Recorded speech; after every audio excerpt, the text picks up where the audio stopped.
Welcome to Tapping into Your Creativity. I'm your guide, Kaleena, Rheeya, and Narwani, here to help you learn more about this e-learning system. About this project's purpose. The learning landscape is constantly evolving. Knowing that e-learning has real staying power, I wondered how abstract topics could be effectively taught in asynchronous learning environments. This led me to design an e-learning about creativity. I knew I would be highly engaged due to personal interests. I recognized that others are also passionate about the topic and reckoned that creativity was perfect because it is hard to quantify due to its highly subjective nature. This course helps learners to reflect on their relationship with creativity and introduces them to exercises that will help them meet their creative goals. There are 4 types of personas for this e-learning.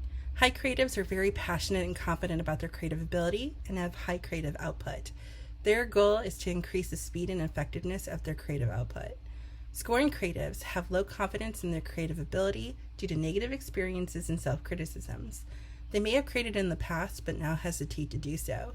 Their goal is to find activities to improve their creative ability and confidence. Novice creatives have little to no experience with creativity. Their goal is to be exposed to creative exercises that will provide a strong foundation for creating. And finally, Black creatives have a strong desire to create, but are struggling with self-confidence and creative output. Their goal is to have a creative breakthrough so they can get back to creating outside of the course. This course has almost no prior knowledge requirements.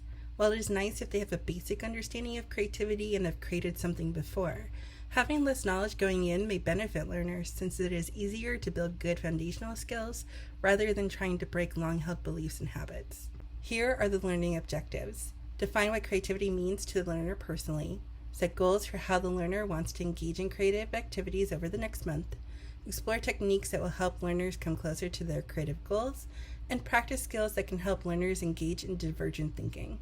This e-learning system has 3 components. The first component is the 6-question pre-course survey, which asks learners to rate their creative ability and illustrate their output. Self-rating helps prime learners for defining creativity and setting goals, while the time-boxed exercises expose learners to 2 divergent thinking exercises they may be unfamiliar with.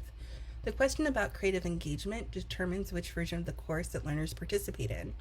Those who create at least monthly are put into one version, while those who create less often are put into another. Now let's talk about the course. Both versions of the course are hosted on a personal website and consist of 5 segments that follow the order of the learning objectives. Only one activity was adjusted between the 2 versions based on challenge level concerns. Content within each course consists of text, images, YouTube videos, Qualtrics forms, and Padlets. Learning design principles were carefully considered in the creation of this e-learning. A few to highlight. To follow the coherence principle, all multimedia items were chosen to enhance the course text and activities. Learners were asked to engage in deep thinking by considering creativity's use in a variety of contexts, how it ties into general thinking skills, and were challenged to reconsider their personal long-held opinions about creativity. Finally, the tone of the course follows personalization best practices by being conversational and inviting. The final component is the 7-question post-course survey, which mirrors the format of the first component. The self-rankings verify whether learners' opinions of their creative ability have changed due to insights gained from the e-learning system. Meanwhile, the divergent thinking examples check to see if learners have any changes in their creative output. I did use different prompts for the divergent thinking activities in the survey because recall and new idea generation for topics covered during the pre-course survey are not being assessed. Now on to results. I was able to find 22 participants for the course. Of those 22, 19 attempted the high creative engagement version of the course, and 3 attempted the low creative engagement version. Of the 22, 17 completed all required components, providing a 77% retention rate. 3 key findings that stand out for me are that people who created more frequently had higher opinions about their creative ability.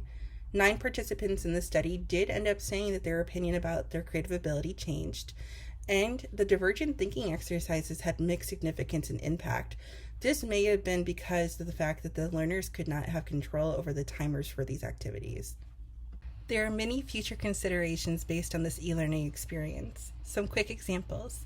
More research would be helpful on how to support the learning of abstract concepts from creation to evaluation. In terms of course development, all exercises featured a writing component. I'd like to explore other approaches for the activities. And finally, it would be fun to develop a synchronous online version of this course. And with that, I wish you a great day. I hope you enjoyed watching this presentation.